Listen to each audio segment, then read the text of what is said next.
How can discomfort and stress be the key to reversing chronic disease and living a longer, healthier life? Hi, I'm Dr. Gabrielle Lyon, and on today's podcast, we will be digging deep into the science of health, wellness, and longevity.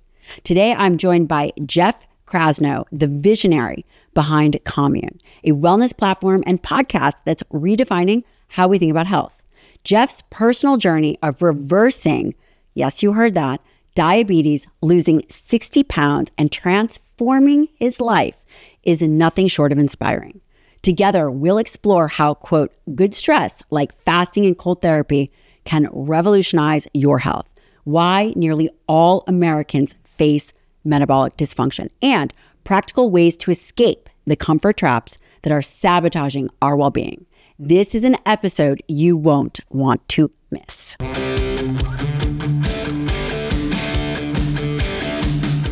I just wanted to jump on here with an exciting announcement. I am hosting the second ever Forever Strong Summit, April 26th, 27th in Houston, Texas, 2025.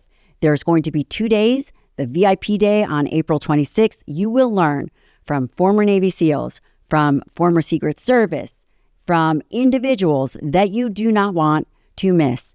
Myself, my inner tribe will be there to support you to learn everything from muscle health to science to nutrition. You don't have to be an expert. You don't even have to have a background. All you have to have is a will to win and stay strong. I will put a link in the show notes below. Please go to my website, drgabriellelyon.com. We sold out last year, and I would hate for you to miss this opportunity. So if you're waiting for a sign, if you're thinking you need to change something up and you need community, friends, we've got you covered. Jeff Krasno, welcome to the show. Thanks so much for having me. It's such a treat to be here. You've built such an amazing community, and I'm just honored to be in your presence and to be able to connect with them.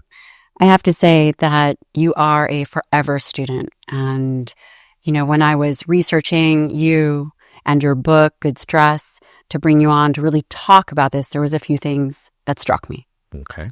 Number one, you have 3 girls, Yeah. and you've been married for quite some time. How long? So I think, well, it depends if you ask my wife or me. I've been with her for 36 years. I think she's been with me for 35. This is a subject of great debate. And that is amazing. A large portion of our audience is female. And you are taking care of an entire female tribe with also your information and inspiration. The other thing is that you yourself have had a health journey. Yeah. And that has truly made you this student of, and I'm going to read this quote. It is, chronic ease breeds chronic disease. I truly just, that resonated so much. Yeah. Yeah, I mean, I hit rock bottom from a biopsychosocial perspective about 5 years ago. And I really had to do a very serious personal intake form, I guess you might call it in your language, but an inventory of what was going on in my life. I mean, first of all, I was a chronic insomniac. I was depressed. I had very unflattering physical presentations. You said you were almost 80 pounds heavier? Almost 80 pounds heavier. So I was about 210 at that point. In fairness, I'm about 165 now. So I've actually put on a little bit of muscle weight, thanks to you, candidly. But I was experiencing all of these symptoms of modernity. And they're so anodyne on some level, just like chronic fatigue, brain fog, a little adiposity around the middle, inability to concentrate, can't read a book, need to check my phone all the time, just perpetual agitation.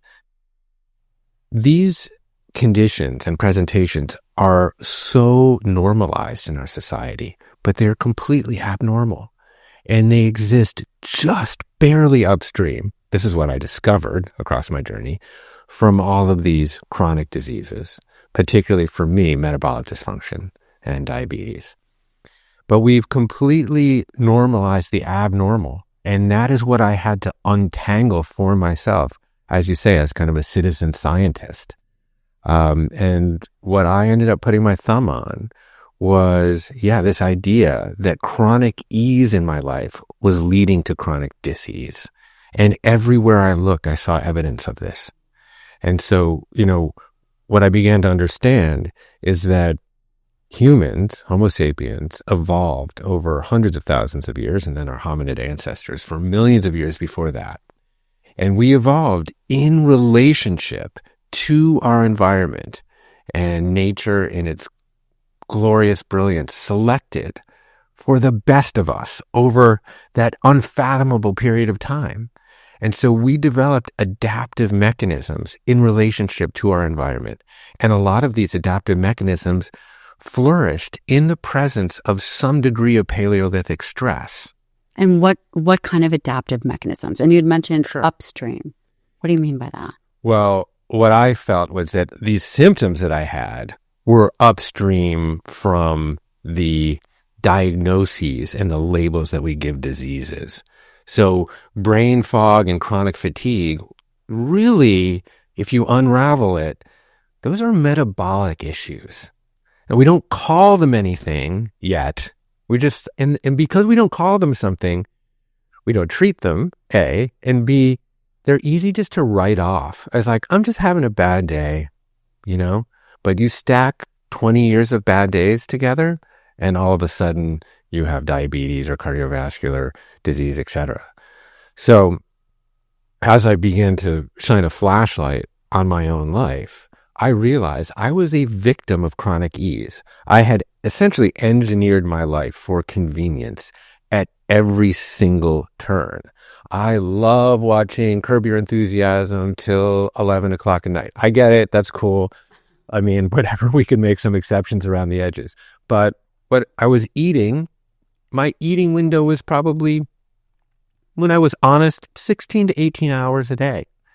You weren't uncomfortable most of the time. No. And unfortunately, what's happening across our society is all these artifacts of modernity. At every turn where we've engineered convenience and comfort, they are rendering adaptive mechanisms maladaptive, right? So let's just look at an example. So we largely live sedentary lifestyles in the United States and in much of the Western world. We spend 94% of our time indoors, and 80% of us have a desk job, okay?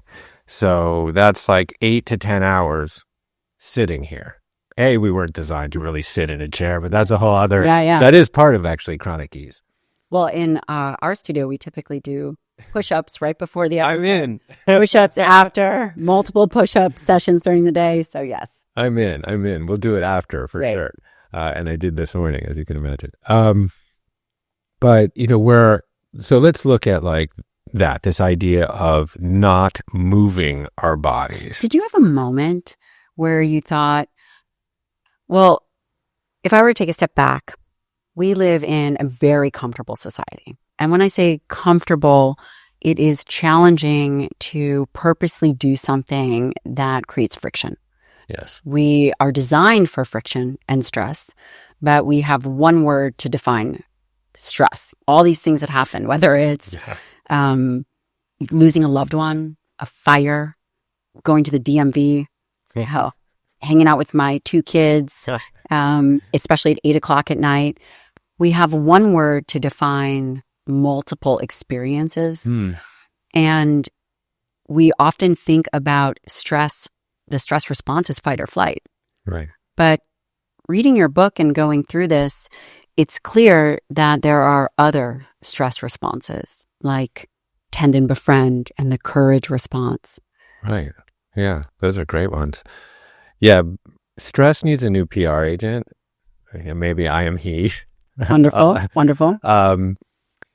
Yeah, most of the stress that we experience in modern life is chronic, right? So, and this really is maladaptive and creates imbalances in the human organism. And really, every disease, the etiology of every disease is pretty much imbalance somewhere or another. That's totally fair to say. Yes. And so you mentioned the fight or flight response. So, and do you think that from your studentship, do you think that is an interpretation, maladaptation? Yeah, I think that because we live in an environment that is algorithmically preferenced to tickle our human negativity bias, 24-hour news, social media, it really, the whole business model of those things revolve around making us angry and outraged and essentially putting us into fight or flight. And so what happens there? So let me just say that the fight or flight response is adaptive. It's actually quite beneficial when it serves your biological imperative. I'm a hiker. I hike the trails of the Santa Monica Mountains. God bless them right now.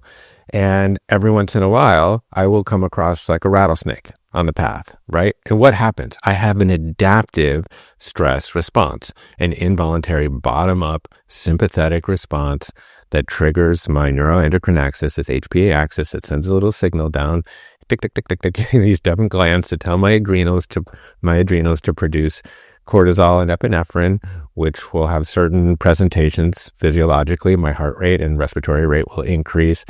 My liver will secrete glucose that will go to my extremities. That's totally adaptive, right? Because I want to fight or fly. Other things happen. My pupils dilate. The aperture of my attention becomes very narrow. I distrust the world around me for very good reason. I become totally self-obsessed. And then what happens? The snake slithers off the path. And what do? I bounce back. I bounce back to normal, to a parasympathetic state, if you will. All of those things that I just mentioned, they find homeostasis because my body is wired for homeostasis, for balance. The problem is, in modern society, the rattlesnake never leaves the path. So we are triggered all the time.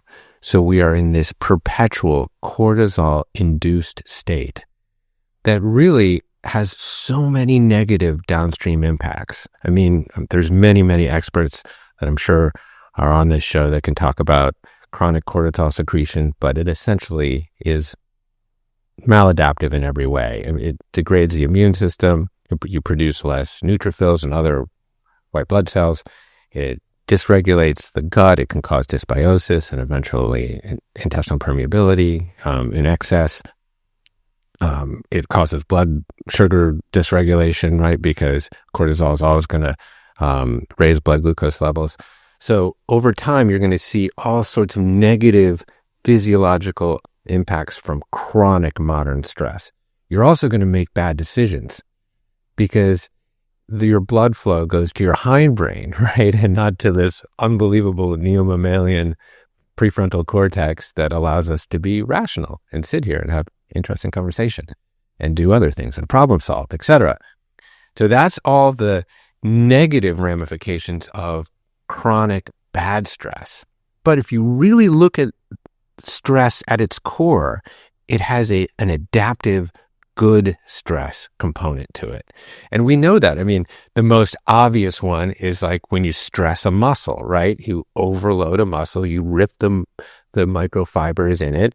And what does the body do? It has this incredible adaptive response where it goes into, muscle protein synthesis and produces these little structural proteins, myosin and actin, etc., that, use amino acids. And with enough rest, what happens? You stress it, you give it a little rest, it grows. That's totally adaptive. And the body is riddled with those adaptive responses to stress. Is that how you thought about good stress, whether it's fasting, cold therapy, exercise, many of the protocols that you determined were going to be adaptive? Yeah. Well, I had to ask myself, okay, if modernity and chronic ease is causing chronic dis-ease. Did you have a moment where you were like, I got to fix this? Was this the moment that you saw that your blood sugar was out of control? I mean, there's usually a come to your senses moment that really moves the needle. Totally. So I had all the panoply of physical presentations. Eating donuts under the table. Yeah. some of which were insulting my vanity to some degree, and some stuff that I learned later. Like I started developing these little brown skin tags, which I will not show you. That is impressive. That is, was there a genetic component to? No, but what I found out from this guy, Ben Bickman, who you may know, is that those are a presentation of diabetes or insulin resistance. Yes. So, absolutely. And I didn't get them on my back of my neck, but that's oftentimes the problem was when I realized a lot of this stuff, I would walk around the streets. You probably do this too. And I'm like, they have them on the back of their neck, diabetes. Oh God, should I tell them? Should I not tell them? Anyways. So making you the least popular man in the room. Yes. There's a gentle way to do it. Thank you to Peori for sponsoring this episode of the show. At this point, everyone should be taking omega-3 fatty acids. It has positive effects on heart health, brain health, muscle health, probably sexual health, and overall inflammation. There's increasing evidence that EPA and DHA may also help with brain function and mood, all of which I think are critical to our overall well-being. Now, I won't just take any omega-3 supplement. I only want the best quality fish oil, and frankly, much of our seafood has increasing amounts of heavy metals and toxins, and I think we're going to see more microplastics. And that is why I choose Peori O3 Ultra Pure Fish Oil, which is third-party tested and certified by the Clean Label Project and IFOS. This is a source of omega-3 that I completely trust and highly recommend. In fact, I trust it so much that I bust open a capsule and I mix it with my kids' milk because I know it's important for their brain development too. Every batch of Peori's O3 Ultra Pure Fish Oil and all of their supplements are tested against more than 200 contaminants, with all their results published online. So I can have peace of mind, you can have peace of mind, and we don't have to worry about hidden toxins that we are exposed to. Support your health. Add Peori O3 Ultra Pure Fish Oil into your routine, just like I did. And I've worked out a deal with Peori on this. For my listeners, you get 20% off store-wide. That means it even applies to already discounted subscriptions, which is almost a third off of their entire price. All you'll have to do is go to Peori, Peori.com/Dr. Lyon and use the promo code Dr. Lyon at checkout. I know that you will love these products and trust them just as much as I do. And, I had, gynecomastia, which is sort of the clinical name for the boobs of man. And my producer knows all about that. Okay. And as my children reminded me, not necessarily A cups, Dad. And so all of that stuff was happening. But like I said, all of those things are so prosaic. It's like, oh yeah, okay, I'm just a little overweight. I'm just a little tired today. All those things, you can just write them off. Then I put a CGM on. So I'm pointing, for those who are just listening and not watching, to a little disc that sits on my triceps. And there's a little pinprick that goes into your interstitial fluid. And no, friends, doesn't hurt. It doesn't hurt. Although the first time you put it on, when you look at it, you're like, I ain't doing this. I'm a trypnophobe. I'm afraid of needles. Not anymore, but I was at that juncture. And, but, I did some deep belly breathing and I snapped it into place. Doesn't hurt at all. And, this was a dashboard into my metabolic health. Not a perfect one. In which, by the way, 93% of Americans roughly are metabolically dysfunctional. That's right. Not our listeners, but, right guys? But 93% of Americans by 2030, 50% of Americans are going to be considered obese, not overweight, in the obese category. Yeah.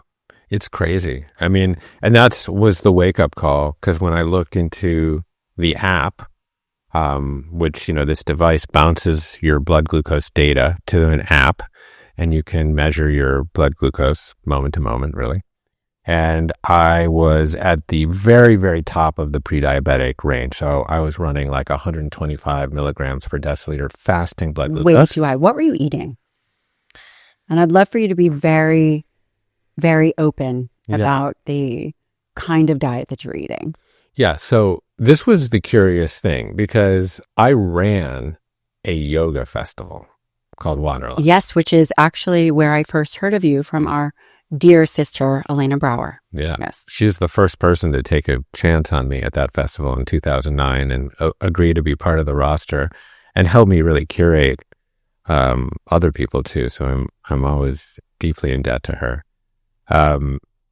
But yeah, so I knew better. Is this what I'm just... But what were you eating? Because I will tell you, because when I've been Elena's doctor for over a decade now. Okay.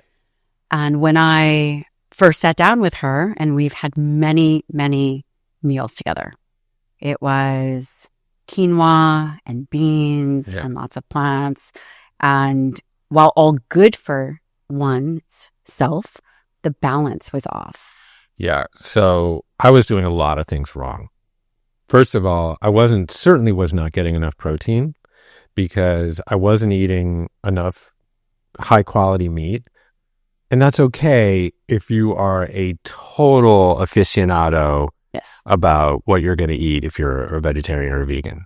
I'm not taking sides on that equation. No. You just have to be very, very on point to get enough protein if you're going to be a vegan. Yes. So. Yeah. And I will say, I think I was having a conversation with someone earlier, and there is a spiritual component to food. And I think that, for example, vegan, vegetarianism, and the yoga community go hand in hand. Would you agree with that? That there seems to be a connection there? Absolutely. Yeah. Yeah. And again, when I started working with Elena, it was more about this spiritual embrace of the food that she was eating. And so it was very challenging. And I see that a lot with many of the yogis, especially as they age, and the women especially as they age. And I'm sure you've seen that because, again, you've been such a pillar in the community.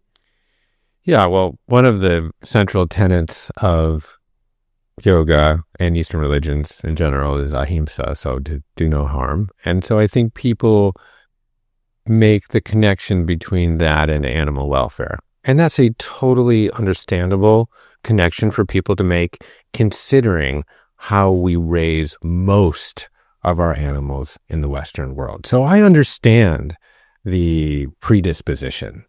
I believe that there is a regenerative and humane and sustainable way to raise animals for human consumption. And generally, the question that I try to ask myself as it pertains to my health, not just physiologically, but psychologically and spiritually, is how did I evolve? How did I evolve? Because that is what's informing my engineering. And where are you from? That's a hard question. I was a very, very peripatetic young person. So where are your genetics from? Right. So I'm kind of Ukrainian Jew on one side of the equation. And then kind of like stalwart Northern European on the other side. But of course, the inside joke for most of my life, with Skylar particularly, my long-suffering better three-quarters, was that I essentially just had the thrifty gene, right? And that was a gene that was a product of like a famine culture, which was very, very useful in a famine, but very, very unuseful on Instagram or anywhere else or in the bedroom or wherever. TMI. So, because I always carried extra weight my whole life. Always. Yeah. Because, sitting here in front of me, you look very trim and slender. I've tried to adopt a lot of protocols to get to this place. And it's candidly not easy.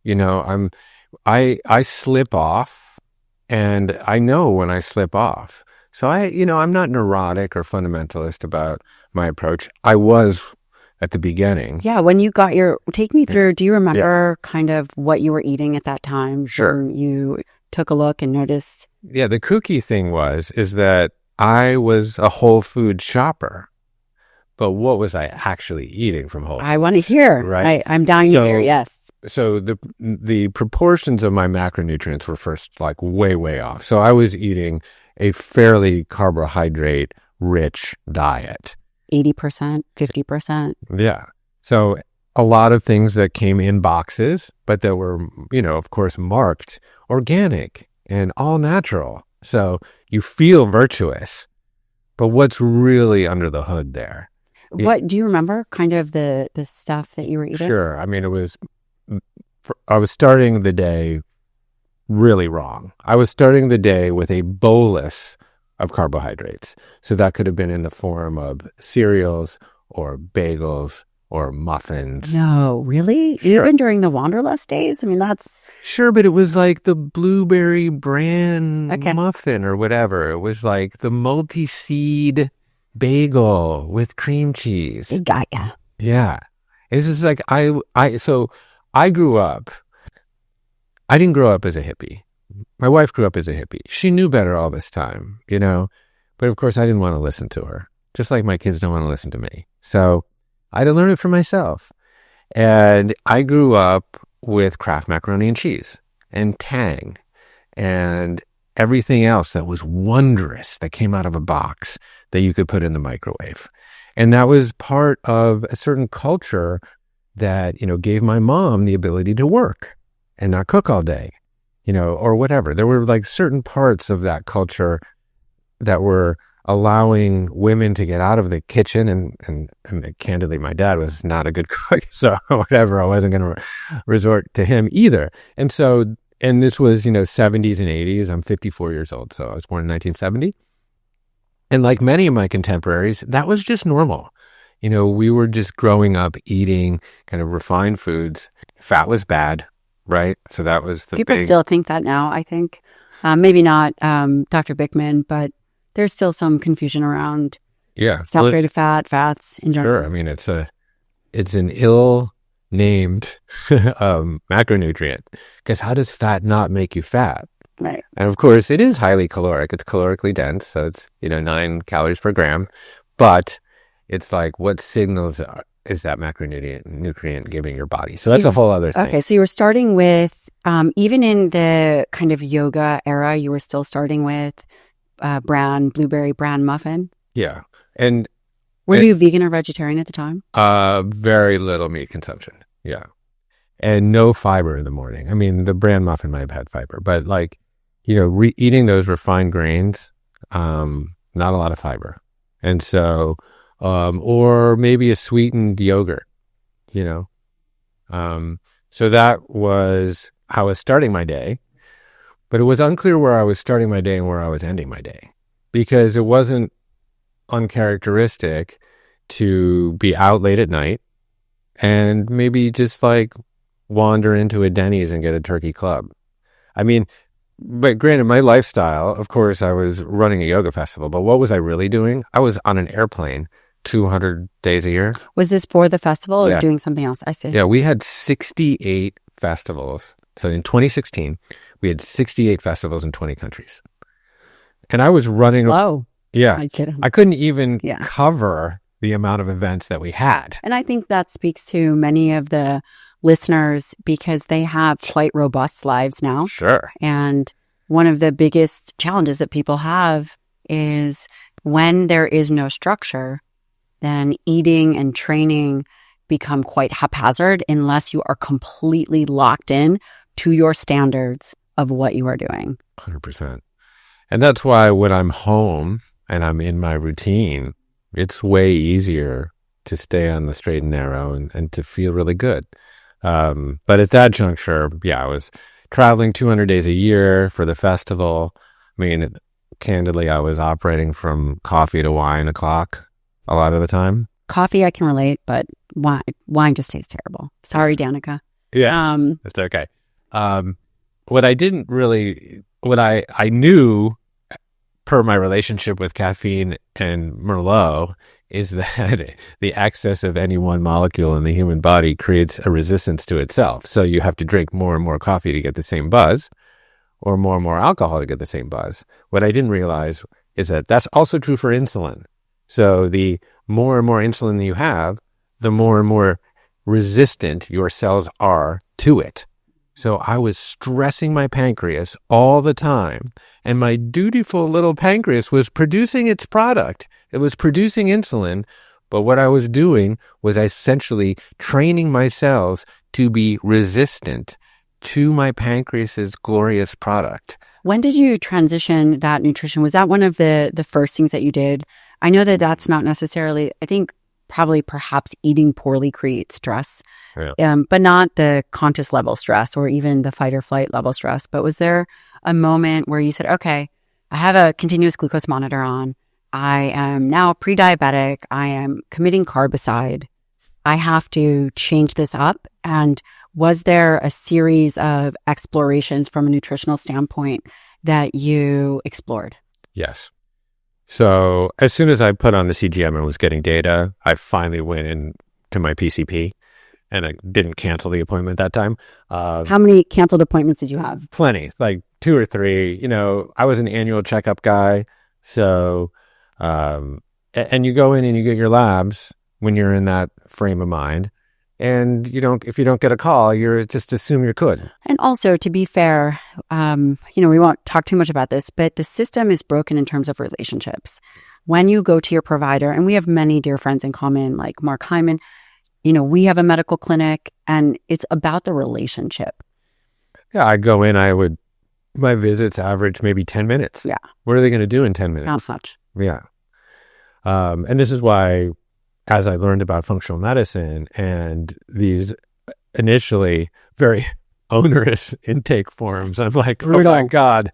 But then what you really learn the 3-dimensional picture of the human being, because elevated blood glucose could have its provenance in a whole number of places, certainly in eating too much refined sugar and too many refined grains, right? And starches. But it also could have it in stress or sleeplessness. I mean, one night's bad sleep is going to make you less insulin sensitive. Yes. And I saw that all the time in residency when I was doing the night shift. Right. And when you started evolving your diet, where did you look first? How did you begin to, the people on this show are so interested in nutritional protocols, nutritional standpoints, and especially as you were saying that you're eating all these whole foods or from whole foods and a diet very high in carbohydrates, we know that there has to be a balance. Yeah, so I had a multi-pronged attack to my diabetes out of the gate. And at this point, I did become fairly fundamentalist about it because I had to. I had to reverse the flow of the river here. And in order to do that, sometimes you have to take some drastic measures. So my first kind of detour was with a guy named Will Cole, if you know him. I do know Will. And is he a chiropractor or a... I think he is, yeah. I do know him. And he has a kind of a telemedicine, functional medicine platform. But he gave me a book called Ketotarianism. Yes, I remember that book. And it was an interesting book for that particular moment, because the ketogenic diet was wildly popular. Mm-hmm. And for those listening, it's roughly 70% fat. Is it 70 and then 10% carbohydrates potentially? Yeah. 70 to 80% fat? Yeah. Yeah. Maybe. It's like 70, 20, 10, I think it is. And because I wasn't quite ready to dive into regenerative meat consumption, because from where I was coming. Yeah. That's just from where I was coming. And I think that's important because most people have that same struggle. Right. I think I know for a fact our dear friend Elena did. Yeah. And that is a very wonderful way to transition from the high carbohydrate, largely vegetarian diet, which, by the way, I actually was vegan for a number of years. Yeah. And then macrobiotic, vegetarian, until my teeth started getting loose and my hair started falling out. So that no longer was a great strategy for me. But I think that that's very fascinating that that transition was then ketotarian towards the ketogenic diet. Yeah. Yeah. What clearly I needed to do was to shift the proportion of my macronutrient consumption away from carbohydrates and towards healthy fats and protein. And so my way in that door was the ketotarian diet. And for those who need a little more color there, it is a ketogenic diet, but it's largely focused on continuing to eat fat and protein rich vegetables. But, I was also eating, omega-3 rich fish, etc. So that was kind of my first pivot. And I could also maintain a very low caloric diet that way as well, because I wasn't consuming an overabundance of fats. So my I was taming my caloric intake. So I would say ketotarian. It's very important because people think it's whatever you can eat. It's not. Yeah, it's not. I mean, calories do matter. Obviously, the calories in, calories out debate we could have for some time. No, we're in line with it. Yeah. Alignment. It matters. Yeah, it's like the laws of thermodynamics apply to humans. Don't say yes. Okay, so ketotarianism was my first stop there, and then combined. How much weight did you lose, and did you see better glucose regulation? Totally, but only in combination with other protocols. So it was ketotarianism That's fascinating. with a 16-8 intermittent fasting protocol. So basically, I had to flip my eating window around from 16 hours to 8 hours. And obviously, you can still ingest a lot of calories in 8 hours if you sit around and eat Chubby Hubby all day, for 8 hours, right? But generally, when you are making conscious decisions about a fasting protocol, for example, you are going to make other conscious decisions. So why do you think that do you think the ketogenic diet would have, so let's say that your calories were controlled. From my reading of the literature, as long as your calories were controlled, the influence of the time, and I fully agree with you, we should be eating in a restricted window. Number one, it allows for calorie control. And I think with circadian biology, we're going to see more of that, which I know that you're very interested in.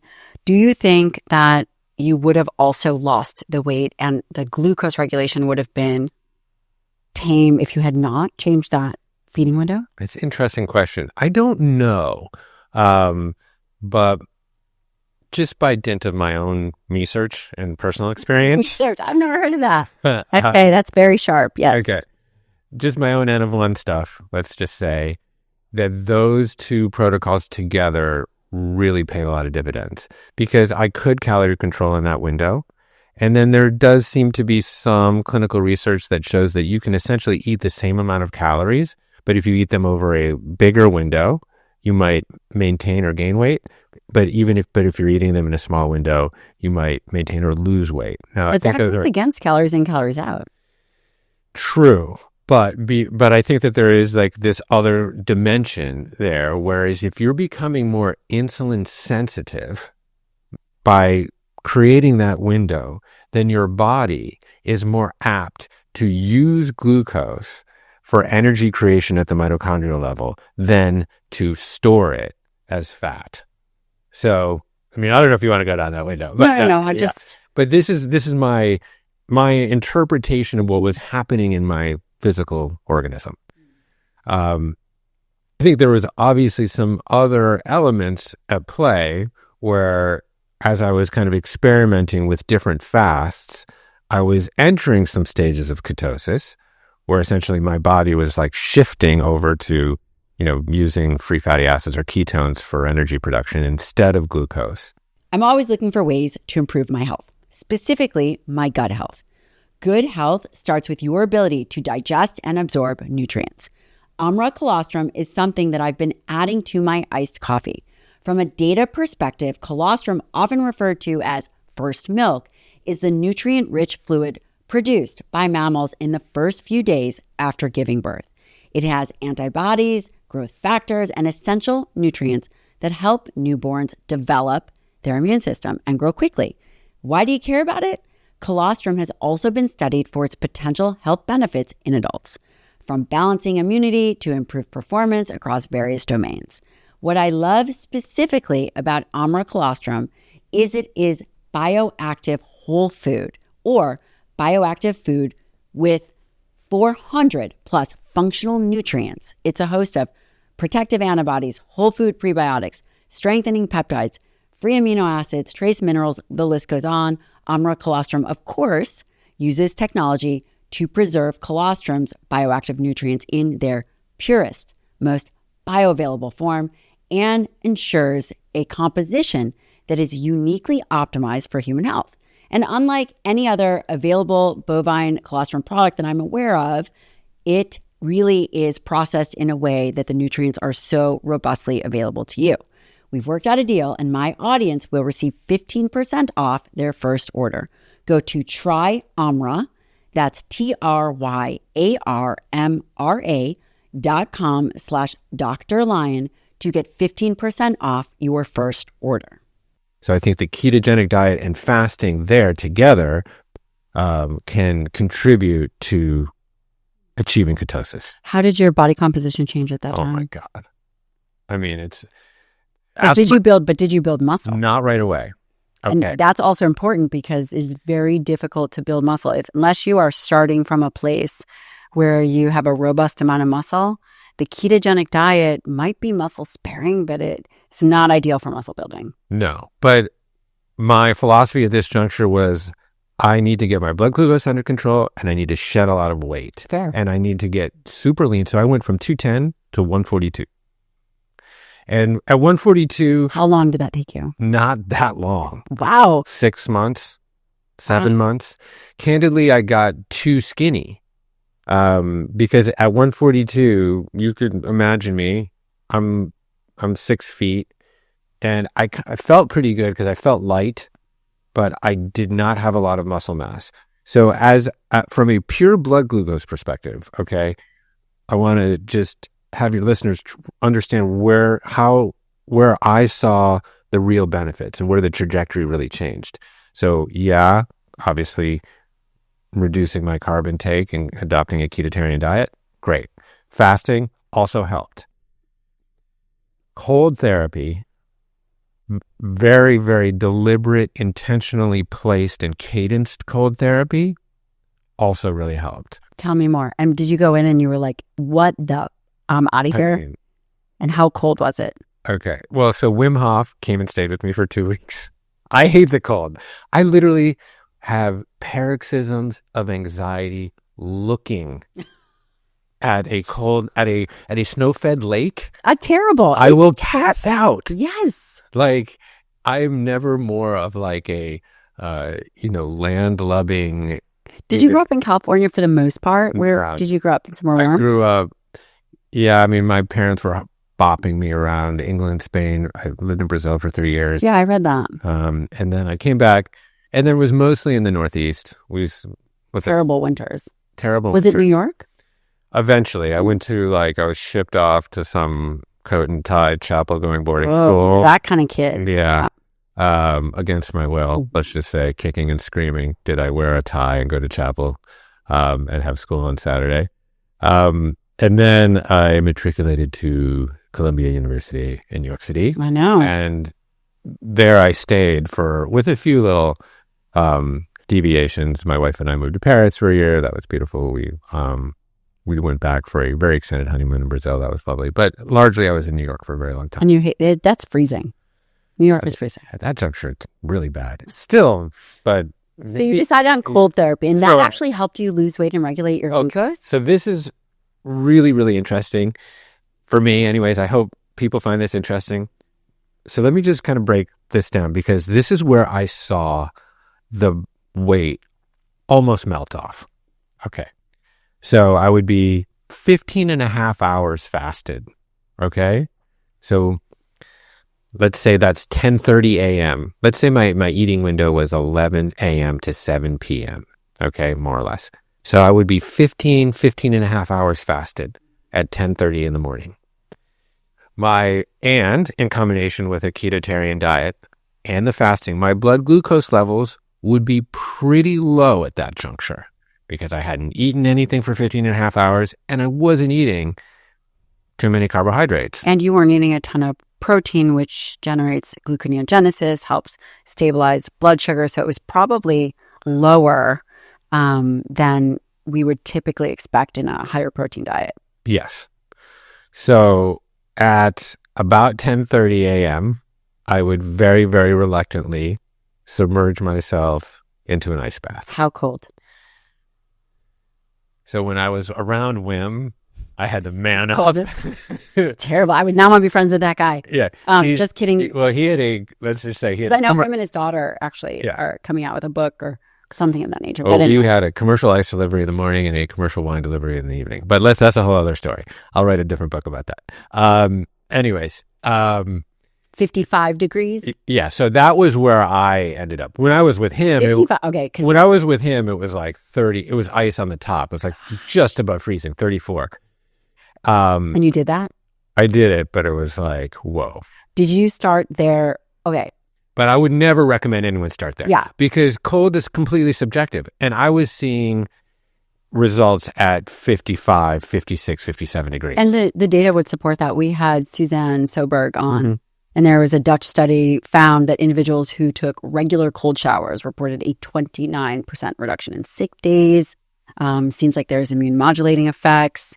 We have an increase in RMR. Again, the data isn't great yet overall, but there are some studies that show exposure to cold can increase calorie burn. Yeah. But Okay, you so- reached out to, I just want to get the story straight Yeah. because I'm so fascinated. You did the carbicide diet, then transitioned to the ketotarian diet, then you moved into a time-restricted feeding fasting window, and then you said, okay, because we haven't gotten to the part where you're like, okay, I need to add in things I dislike for cold. This is not the good stress yet. Yeah, well, they were all somewhat stressful. I mean, fasting is what I would categorize as a good stress because this was a normal But part. you weren't thinking about it, right? It wasn't, because what I took from your book that I really appreciated is I very much believe that stress is good. And Yeah. I believe that our interpretation of the world is truly what makes it that way. Mhm. And, you know, you're essentially saying charge into the fire, charge into, you know, instead of running away from the sound of gunshots, which, you know, I'm saying this proverbially, Right. or But you're married to a seal. yeah, exactly. All right. He says that we don't run because we don't train to retreat. Yeah. But, But check it out. So calorie paucity or, food scarcity was just a natural part of life for hundreds of thousands of years, right? And our bodies were engineered to manage and actually flourish with that stress. So when we are in a nutrient deficient state, what happens? Well, there's some bad things that happen, but there's a lot of good things that happen. I mean, there's a lot of people talk about the activation of the AMPK pathway. there's a million ways to Right. yeah. So all of those things, we have an adaptive response to calorie paucity, and that is a stress, and we've largely discarded that. What you're saying. We largely discarded that in modern culture. But I would say one would argue that people are always doing yo-yo dieting. Yeah. So I think that you're right. Most people don't do calorie restriction, but when they do it and then they gain weight. Right. Enter the cold, but I need to know about this cold plunge. So okay. So at 10:30, I would be in a fasted state, very, very low blood glucose, submerge into the ice. But how'd you decide to do that? Where you're like, I just want to pick the Well- worst possible thing I could possibly do. Pretty much. I mean, I was embracing this notion. See you with my kids. That would be, I mean, it's like, I was embracing this notion of deliberate short-term self-imposed stress.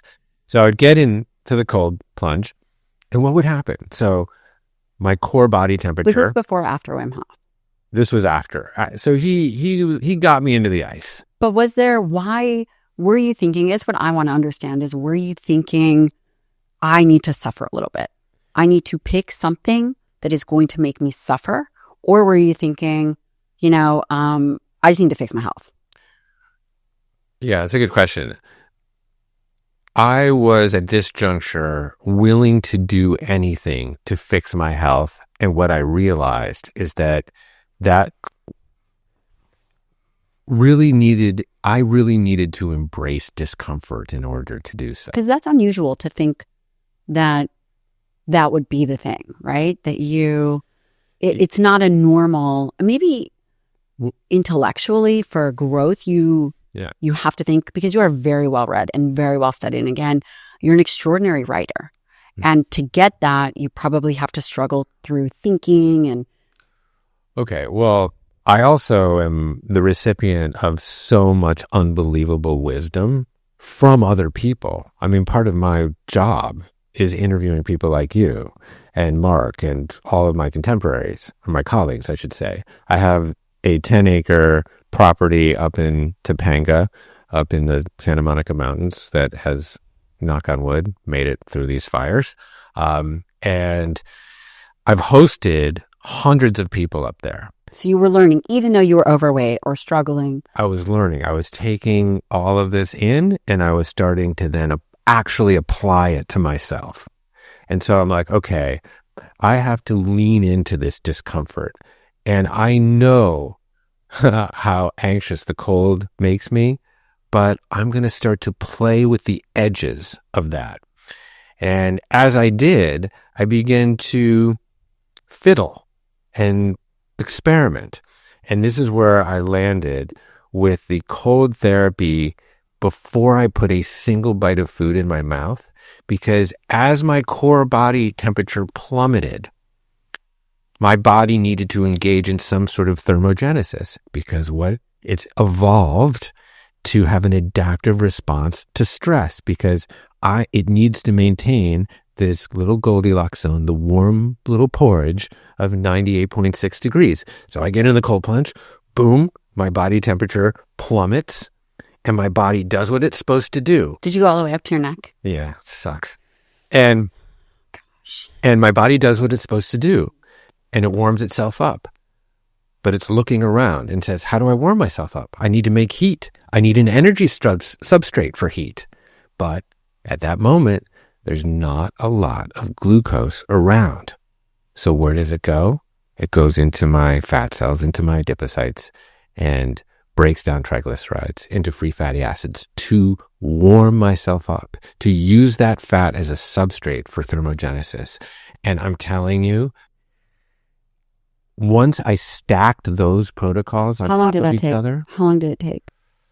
Not long, a couple months. And anecdotally, I do hear that from many of our patients that add in cold therapy, that they seem to have, again, this isn't well studied, but metabolic benefits, or at least anecdotally, body composition changes. Yeah. Many of them.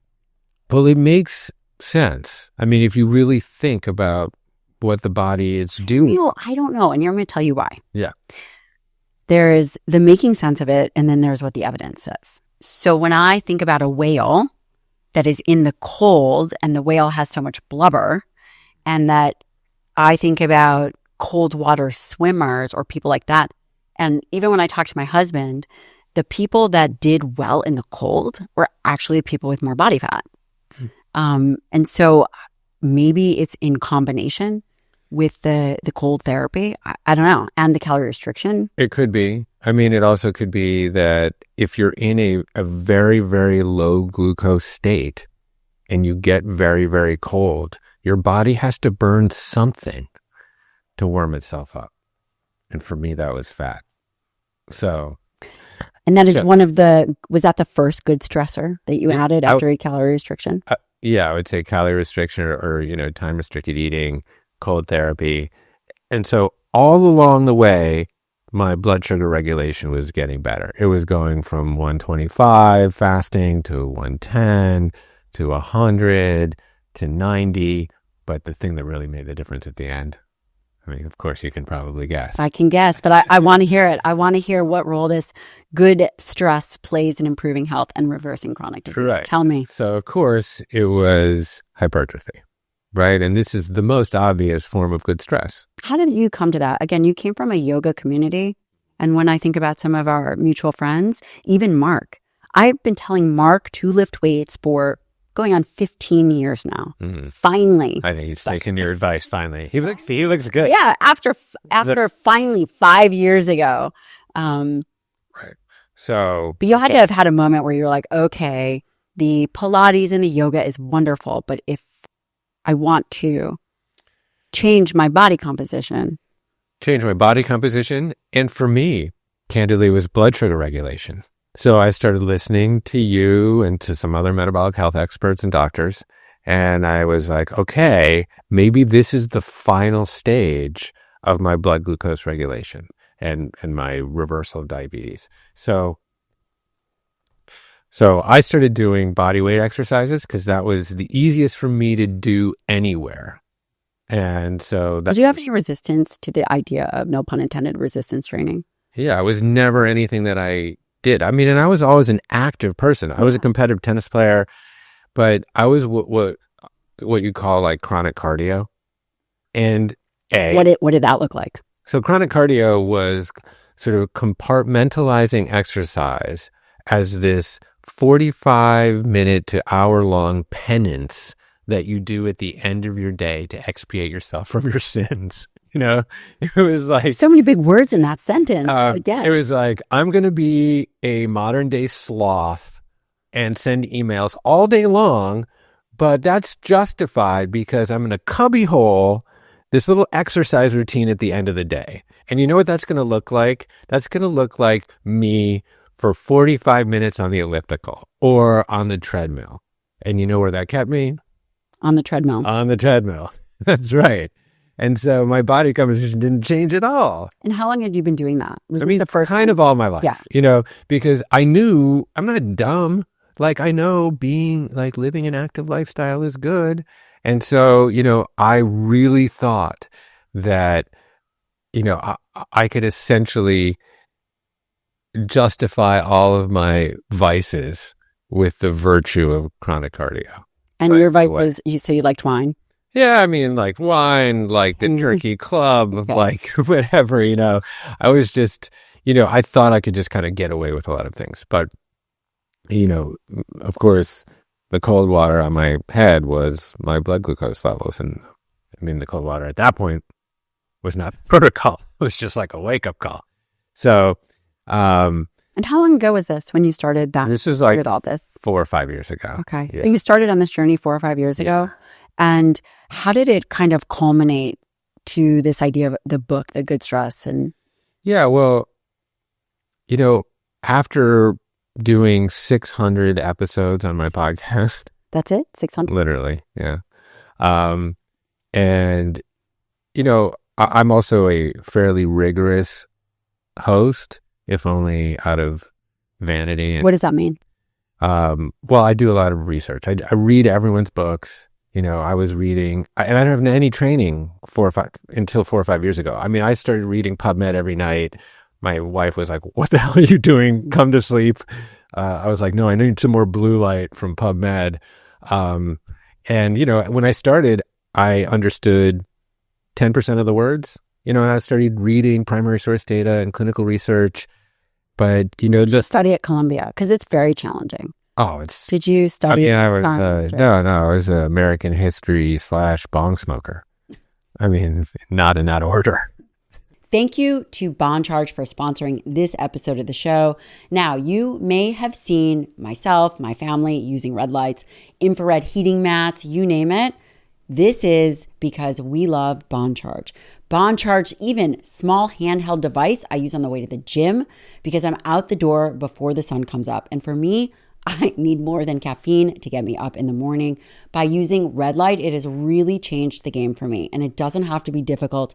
I love the big panels, but sometimes I don't have time for it. So I use my small handheld Bon Charge red light device. It allows me to optimize even within my daily experience. It doesn't have to be outside of the scope for what I would normally do. We live in a highly industrialized lifestyle, and we have to be able to regulate. And one way that I regulate is I use red light therapies, and I use them often. And of course, I travel with them, and it's super easy to use a red light clip. And what it does is it helps balance the overhead bright lights to help you get to sleep better. It also helps reset your circadian rhythm. We typically routinely use a large panel at night, which gives me both near infrared and red light. And Bon Charge makes the best on the market, has the lowest EMF, has 12 months of guarantee. Go to boncharge.com/Dr. Lyon and use the coupon code Dr. Lyon to save 15% off. That's Boncharge, BONCHARGE.com/Dr. Lyon and use the code Dr. Lyon to save 15% off. Folks, I have been using Bon Charge products and I absolutely love them. They are so well made that if you are in the market for a new red light or any kind of red light device, this is your place to go. Okay. I mean, I acquitted myself very well at Columbia in many ways, but I was a musician and I was in it for a lot of the cultural elements of going to college, and I did fine. But I was not studying science, any of the field sciences or biology or chemistry or anything like that. So this was just a crash course in autodidactic learning. That's why you created your Commune, all the courses that you do. Yeah. Is it just this for my own personal? Yeah, I'm just curious. Yeah. Never ending self-improvement. I mean, partially, sure. I mean, obviously, I have a propensity for creating community and trying to help people through community and through education. And so both my parents are teachers, and I want to hold their legacy in some way and make the world a better place by being able to amplify knowledge that I think can really bend the arc of people's lives. And so that is the inspiration. But the fact is, along the way, I used a lot of that information on myself. And so, and the deeper and deeper I got into that research, the more excited I got about having you on the show and having Casey on the show and Sarah on the show and candidly a lot of female doctors. That was sort of where my sweet spot women was. who, both of those women I love. Yes. And Mindy and I all these people that have been so incredibly generous. I mean, with Sarah and Casey, they would come and stay at my house and I would ask them questions. I mean, I would literally sit there and just pummel them with questions. But the resistance training, the muscle piece hasn't been in the conversation no. forever. I have been pushing it from a female lens landscape for decades. And now it is catching up. And it's amazing. You feel that that is kind of the component that really changed things for you? So that was the final step for me for metabolic health. And I started with body weight? Started with body weight exercises. So how many days a week?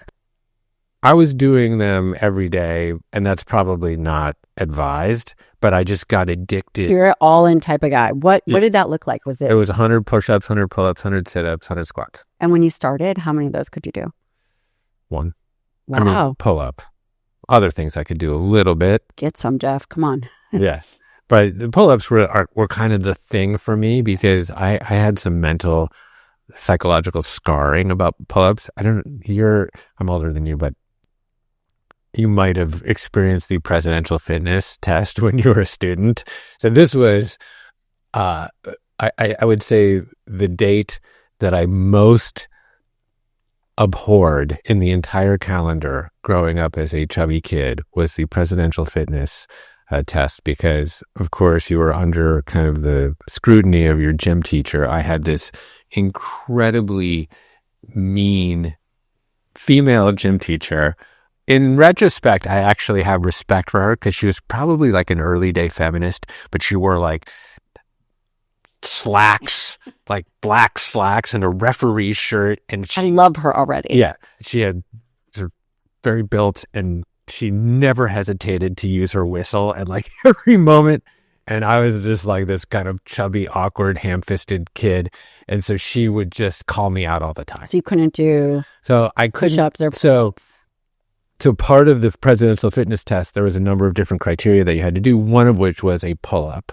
And if you could do 5 or 10, you would get, you would be honored at the school auditorium or something like that. I was just trying to do 1 because if you were 1, you would fulfill the requirement of standard. And all I wanted to be in my life at that juncture was just standard, like get me to 1.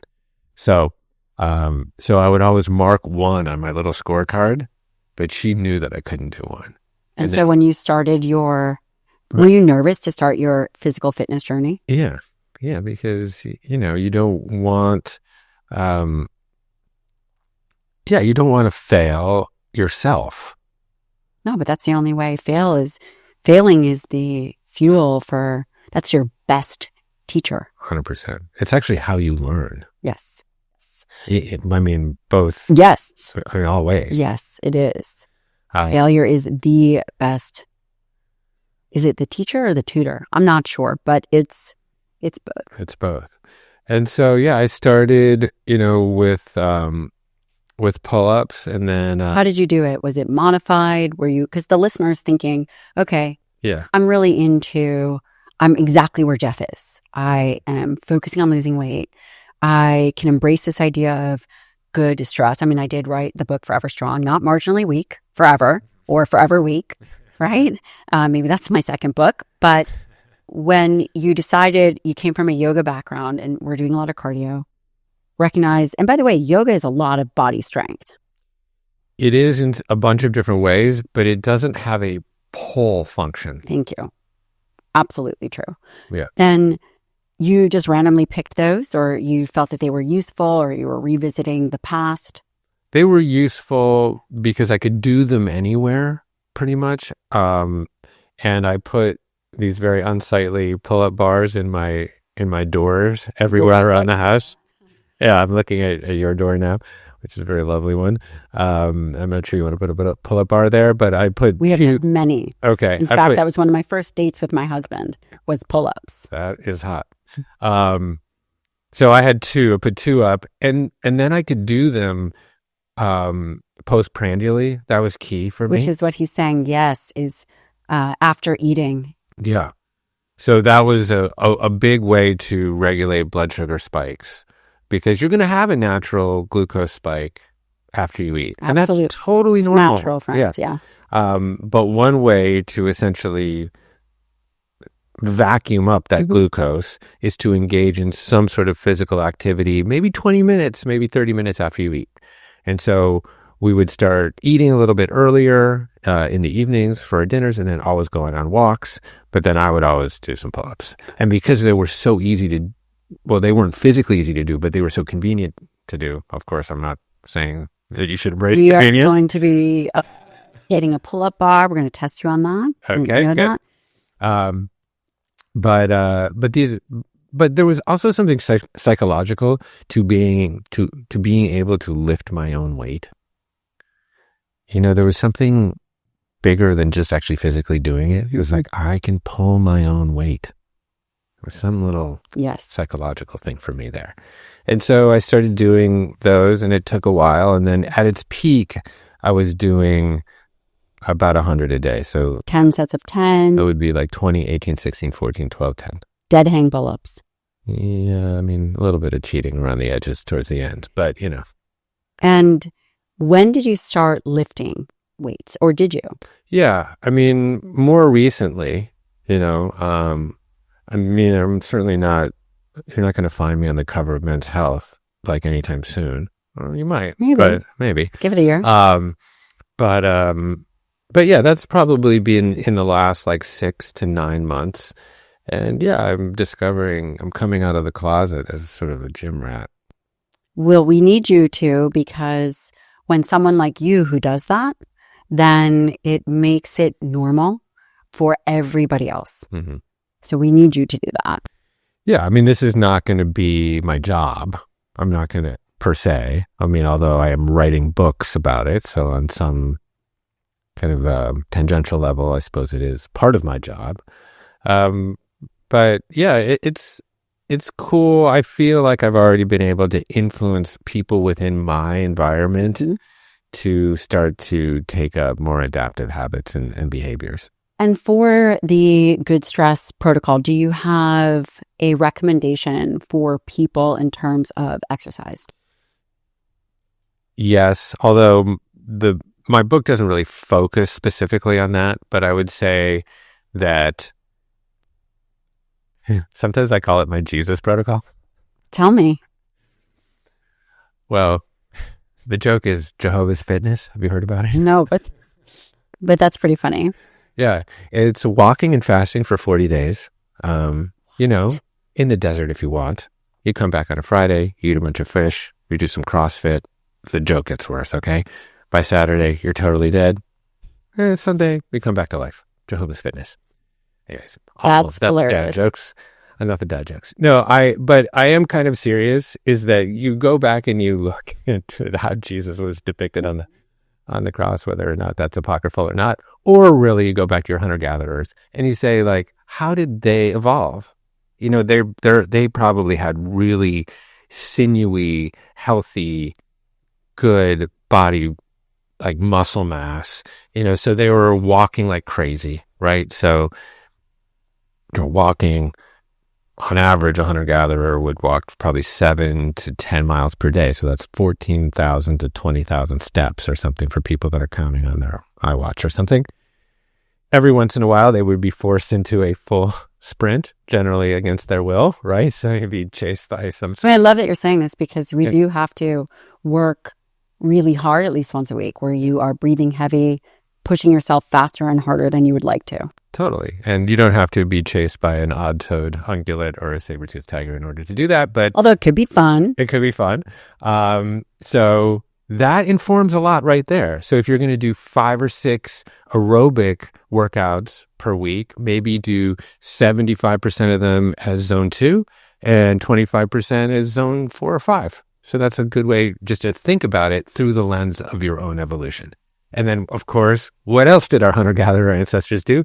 They lifted heavy things all the time. They chopped their own wood, they carried water, etc. And so how many sessions per week? I probably would say 3 to 4, but I mean, you're the expert there. So, and you have to find all major muscle groups, but this is kind of, again, like a general framework. But most important for me, outside of like, okay, you're going to do this many sets of deadlifts or whatever, is really changing the way that you think about moving your body and not compartmentalizing it to this one little thing that you do per day, but organically integrate movement into your life, because that is really how we evolved. We were walking and moving all the time. So, after lunch, get up and take a walk, move, drop and do 20 push-ups in the middle of the day, go outside, whatever. It's great advice. So, I mean, we have a fancy rubric for this now. I think it's called NEAT, right? Which is like a non-exercise activity thermogenesis strategy, something like that. And it's cool that we have to like label it. Great. But I think it's really just changing your relationship with movement. I mean, we have 45,000 gyms in the United States. I did not know that. 45,000 places to sweat and grunt, yet we are getting more and more obese. Like you said, 50% by 2030. So something's not working there. Yeah, it's fascinating. And I have a statistic here. It says the average American spends the last 16 years of life managing chronic illness and experiencing significant physical decline. Yeah. I call this the reverse alchemy, because these years between 60 and 80, these are supposed to be like our golden years, right? But we have reduced our golden years to the base metals of bedpans and wheelchairs. Would you say that if you were to think about the one thing, and there obviously is not one thing, but in your book, you really talk about how we are in this comfort trap. Mm-hmm. And do you believe that there is one common obstacle that humans are facing? And I recognize that is a loaded question, but you call it the MAC, the Big Mac, modern American conveniences. Yeah. Do you think there's one? I think there's one, but I want to hear what you have to say. I'm curious to what yours is.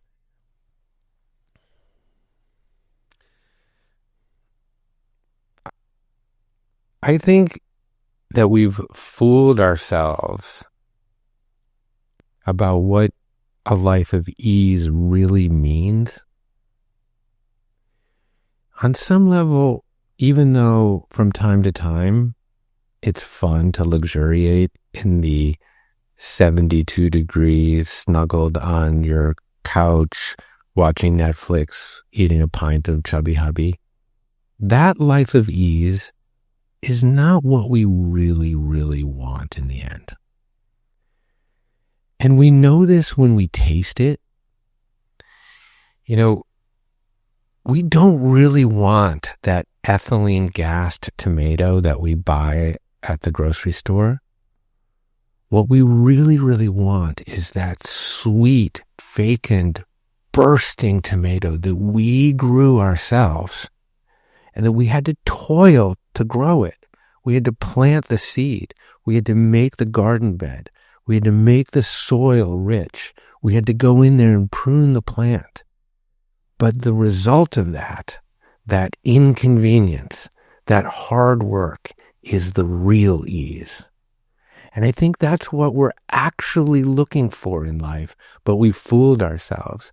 And we know it when we engage in something really creative, or we're immersed in collective enterprise around something that we really care about with other people. This feeling that linear time starts to dissipate and we have total awareness of our body in space and time. Sometimes like when we're playing sports, sometimes we call this flow state, right? It's like when we absolutely yoke intention and action and we're all there. We're completely present with each other and we feel that sense of real ease. But that comes with a degree of inconvenience. That's how I'm thinking about it. That's beautifully said. And I would say that the biggest Mac, that modern American convenience that is really challenging us, my answer to that would be distraction. Yeah, I'm so glad you said that. And I think it piggybacks off of what you're saying. Distraction from doing the things that matter most. Distraction, convenience is distraction. We are wired for challenging things. And it has to be remembered, and we have to push for that. It's so interesting that you put your thumb on that. There's a really interesting article. I first discovered it, I think through an Andrew Huberman episode, but it was written by Matthew Killingsworth and Dan Gilbert. It was Harvard study. It actually has a very sort of unscientific name for a science paper. It's called A Wandering Mind is an Unhappy Mind.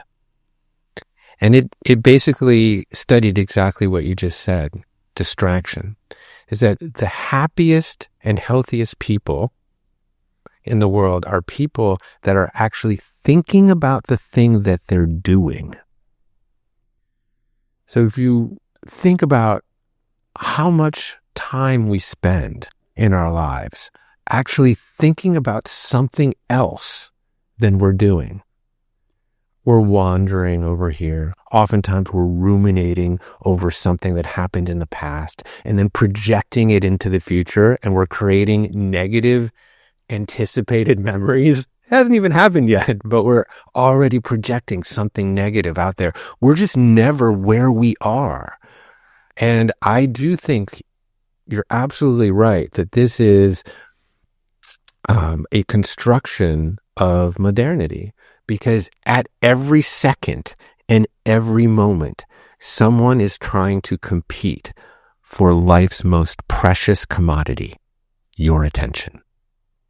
And it probably wasn't like that before. No way.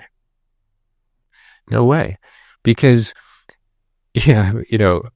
how did my hunter-gatherer ancestors get their weather forecast? So I have this mythical hunter-gatherer ancestor named Fed John Sark, which is my name just spelled backwards. Which I saw that. Sometimes I try to really sit in his sagebrush sandals. And the way he got his weather forecast was by climbing to the highest peak and sitting there and seeing some guinea fowl fly by, or just watching the fluctuations of nature or clouds, and then coming back to his tribe and say, I think there's a storm coming in 3 days. This is the way information used to be disseminated and inferred. And of course now, literally, our time and focus and attention has become a commodity that is bought and sold. And most of the time, we're not even aware of it. Yeah. And so we have to be so conscious and so aware to take back our concentration spans and our conscious attention. And sometimes, like meditation can be a very, very good tool for that. How does one do that in this extremely fast-paced society, and one that doesn't like to settle? The mind doesn't like to settle. And how do we do that? Yeah. And if we say meditation, what does that have to be? Does it have to be 20 minutes twice a day? How can we do that? You have to burn incense, and you have to sit in a field of tall grasses. No. Sign me up. Yeah. But I will say, I was recently in Austin and they were doing a meditation, and I brought my 2 children because I bring them, I travel with them. Oh man, I was a little embarrassed. They ran to the meditation they were all sitting on the grass. They ran into the meditation ceremony. They started banging on the chimes. Oh man. Yeah, I mean, so we suffer from what is often called monkey mind, right? So did you explore that when you were writing this with stress? I mean, this was huge because every perception we have of the world and the universe is experienced through the prism of our own mind. I first found mud water through a friend of mine, former Navy SEAL Mark Devine. He was on a cutting out coffee kick, and he had mud water at his old SEAL Fit training center. And frankly, I loved it. I go through periods of time where I try to lessen or change up my caffeine source, as well as using coffee midday. And that's where I love mud water. It has functional mushrooms in it, and I've really been trying to increase my overall stamina and energy, and I found that these mushrooms have done that. And also, if you're a matcha lover, their matcha starter kit is an absolute must-try. It's a perfect way to get clean energy, stay calm, feel focused, and besides, it's March, time to change things up. Mud water has cacao, chai, turmeric, and those adaptogenic mushrooms to help you feel focused and balanced, not wired. It's smooth, it's steady, it tastes amazing. It's also ridiculously easy to make, even for me. In just 2 minutes, hot water or milk, you're ready to tackle the day. It's 100% USDA certified organic, non-GMO, gluten-free, vegan, kosher, take your pick. There's also 0 sugar and no sweeteners added. Ready to make the clean energy switch? I know that I am and have. Head to mudwater, that's mudwtr.com. Get your starter kit, and listeners, you get up to 43% off your entire order by using the code Dr. Lyon. You'll get a rechargeable frother. Yes, we all need them. 43% off. Go to mudwater.com/Dr. Lyon. They will ask you how you found it. Let them know that you found it on our show. Let's keep strong, stay strong, and get going. Period. So getting to know your mind, we go to the physical gym to work our biceps and other major muscle groups. We don't often go to the mental gym, but of course the mental gym is as important, if not more important, than the physical gym. And one of the ways to train your mind, or at least to get to know it better, is through meditation. I often call it the tuning fork for the truth, the tuning fork for reality. Do you think that there is a dichotomy between the two? For example, many deep meditators seem to be very focused on their mind and allow their body to go. Yeah. And the same is true for many very physically focused individuals. They focus so much on the external that they allow their internal mind to go wherever it wants. So it's almost as if there's 2 major dichotomies. Yeah, it's interesting. I was watching Novak Djokovic play this morning. I was watching Teletubbies, but sure. Okay, sure. Not as the and I just bring him up because he's an example of someone that has merged the training of the mind with the training of the body. And you're right, it is rare. Have you noticed that, though, within your own experience? So what I've seen is a really interesting bidirectionality. Okay, so let me start with how the physiological can actually bleed or spill into the psychological. So I'm a avid competitive tennis player, and I'm actually playing competitively still. And I started doing squats maybe about a year ago. With weight? Started just with air squats, and then with weight. But I'm not. But I don't want to pretend, at risk of my daughters like rolling their eyes too much, that I'm like squatting some outrageous weight. 500 pounds. Yeah, something. But the shape and strength of my quadriceps just totally changed. I kind of had these fleshy legs for a long time in my life. I don't even know what that means. What does that mean? They were sort of like, my wife said, you look more like a woman than a man. Oh, ouch. Okay. And not you, Yeah.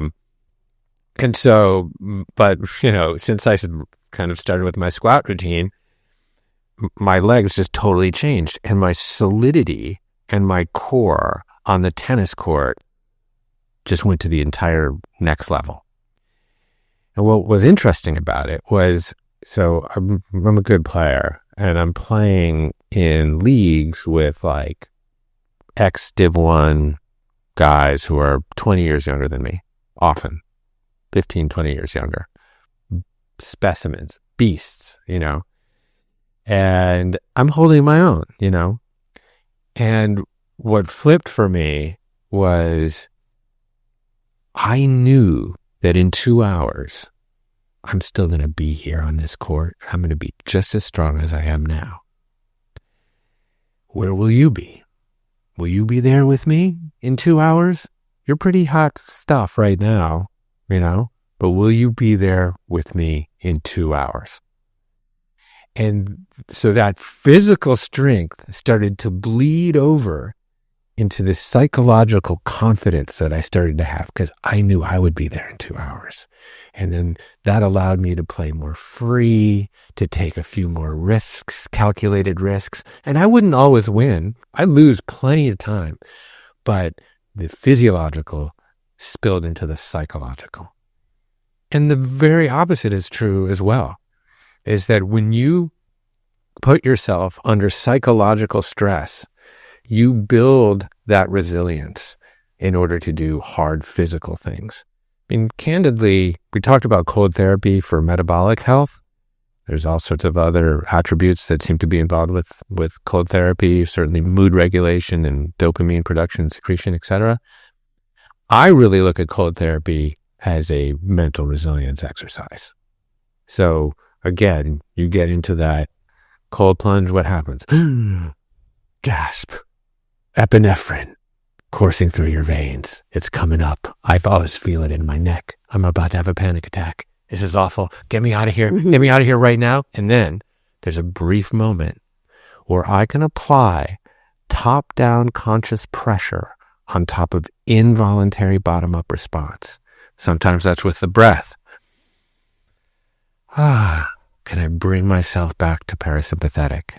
Can I do that? Can I utilize my neomammalian brain to put my rational side of my prefrontal cortex? Can I put that top-down conscious pressure on top of involuntary response?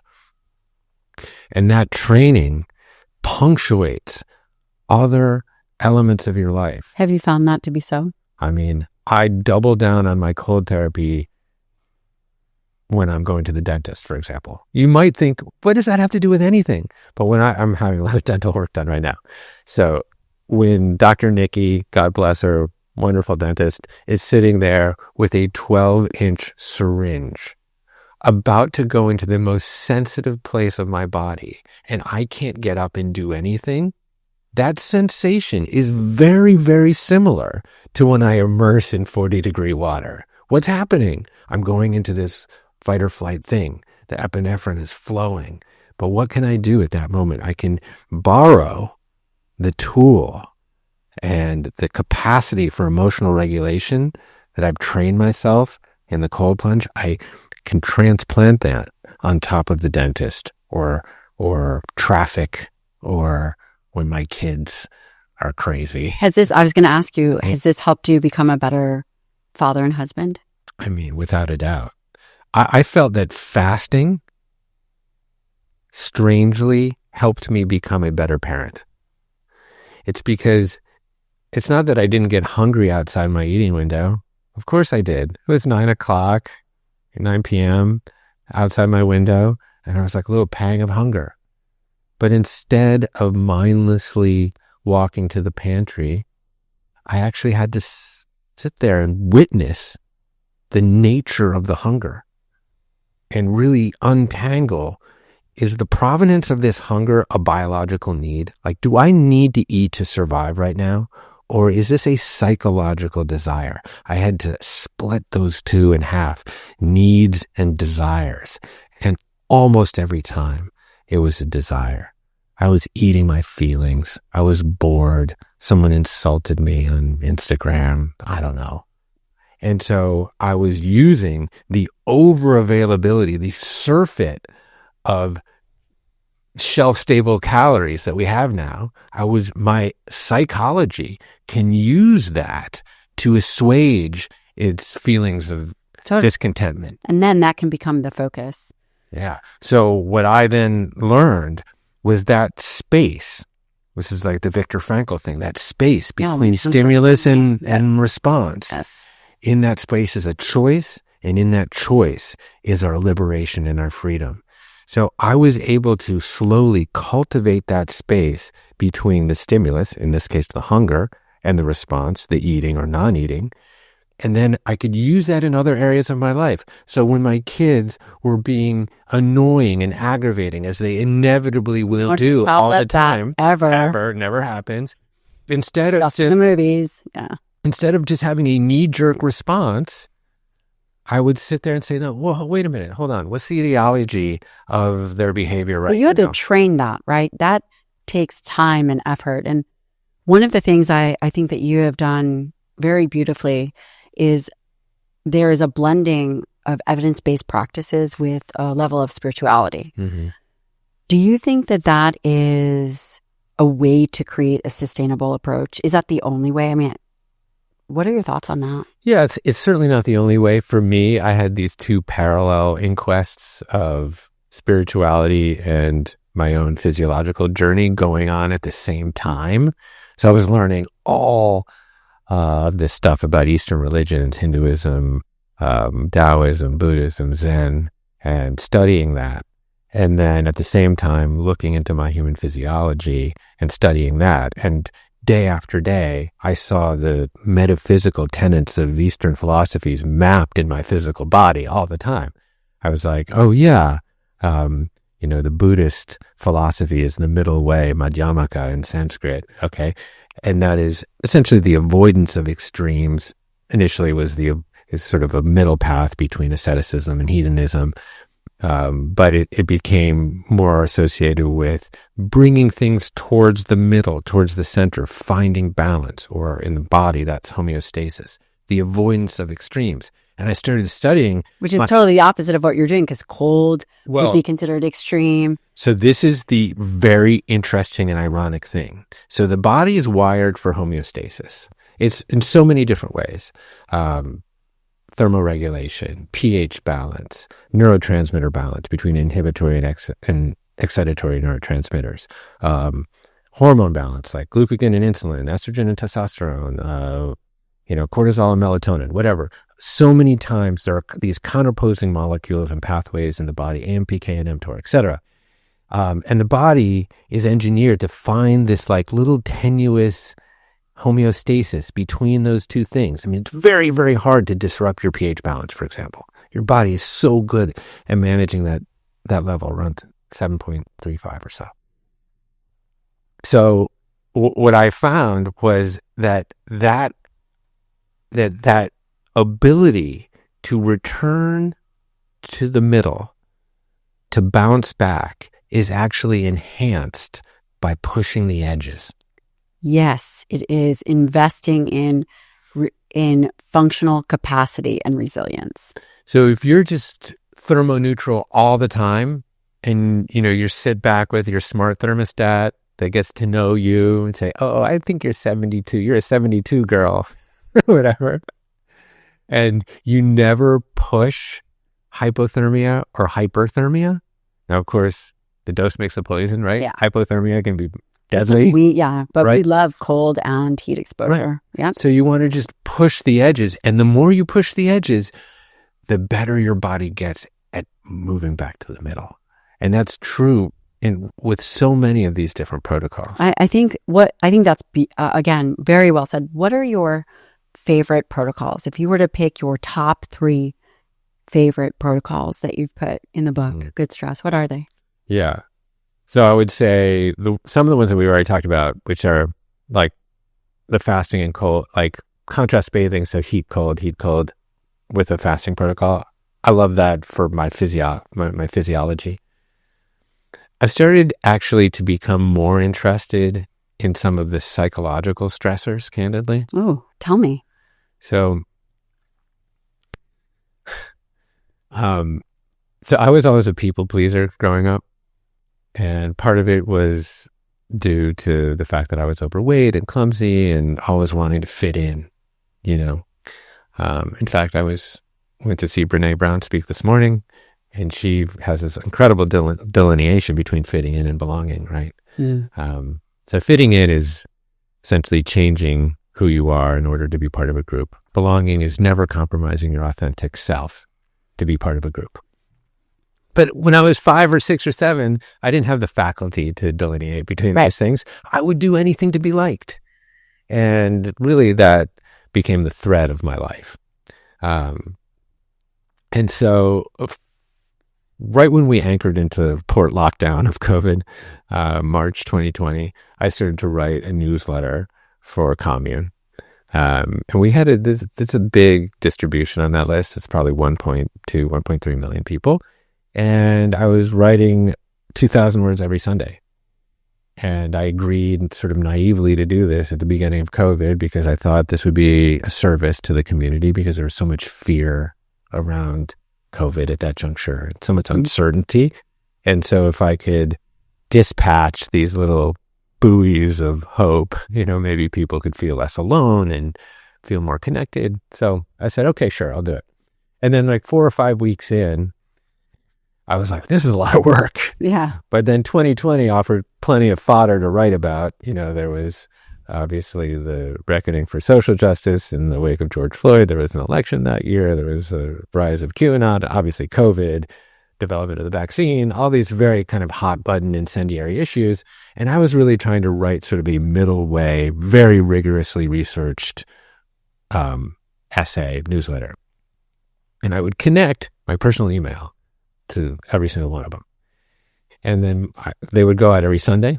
And then Monday morning, I would get a deluge of incoming opprobrium from people essentially mad about something that I said or something that I wrote.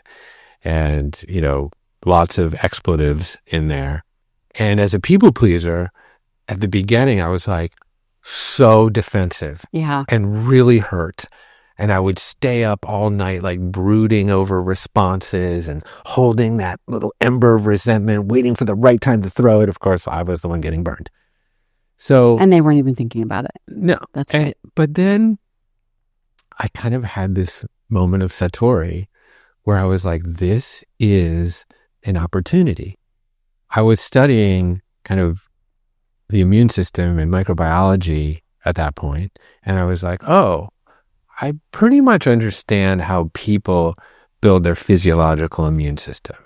You know, you have this incredible immune floating brain. You know, it is on the lookout. It has its radar out for pathogens, for viruses and bacteria. And some low-grade exposure to those viruses, bacteria stimulates this process by which your adaptive immune system makes these proteins and spins them up until it finds the right antibody recipe. And then you're essentially immune to that pathogenic insult. Well, I was like, I think there's a metaphor here with my psychology, is that this exposure to some of this insult, I can build my psychological immune system. Absolutely. And I started really looking forward to being insulted. And fortunately, there was a lot of people ready to insult me. Take it away. So every Monday I was like, and you know, to be fair, most of the response I got was very encouraging and very positive, but I would kind of skip over those and find the ones where there was some degree of recrimination. And I was like, I would emotionally regulate myself. I would do a little bit of breath work, and then I'd be like, okay, like, why does this person, what is the motivation here behind what they're writing? Why do they dislike me so much or dislike something that I've said so much? And the more thoughtful detractors, I would send them an email back. And then eventually I would ask them if they want to get on a Zoom call. Oh my gosh. And this is what I call my Gary David Copperfield routine, because this is how you make people disappear. Oh my gosh.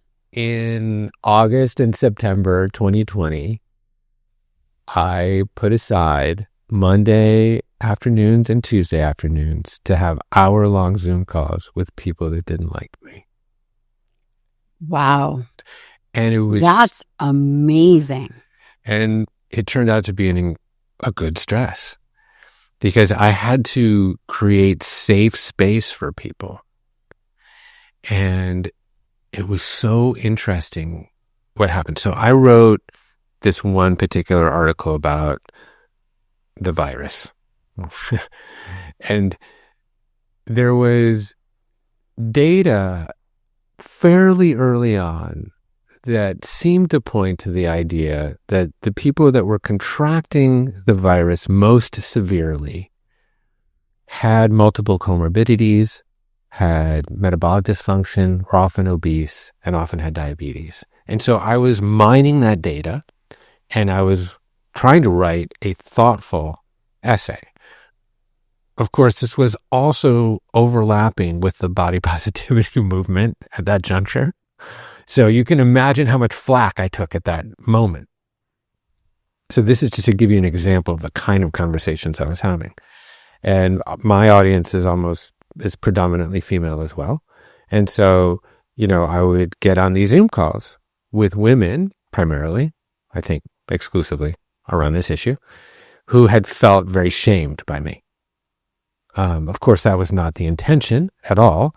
And being someone that had struggled with weight my entire life and being very open about that, I thought I had addressed that. I was addressing the health dimensions as it pertained to this virus.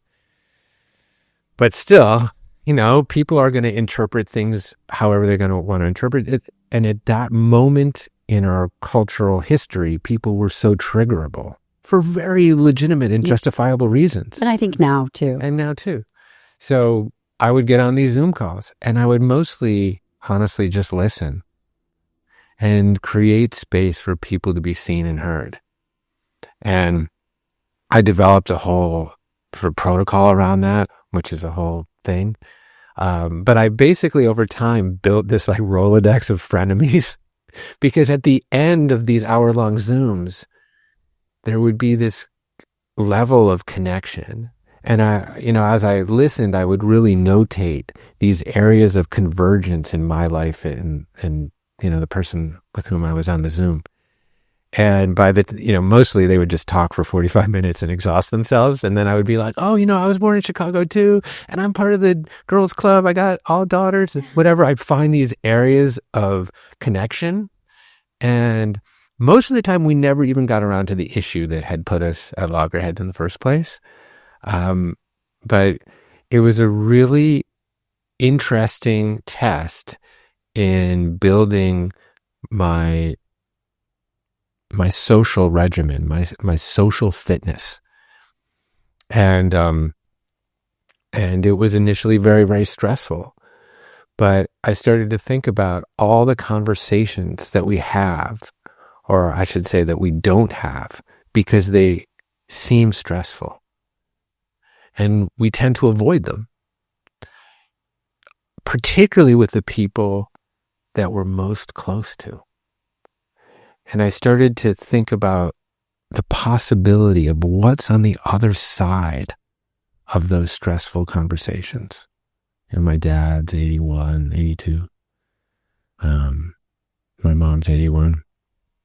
What are those conversations that I want to have with them before I can't have them anymore? What are the conversations that I want to have with my children or my best friends that I might be avoiding because they seem stressful? So this was sort of my good stress protocol as applied to social fitness. And it's really become a really huge part of my life. I am speechless. Doesn't happen often. That's incredible.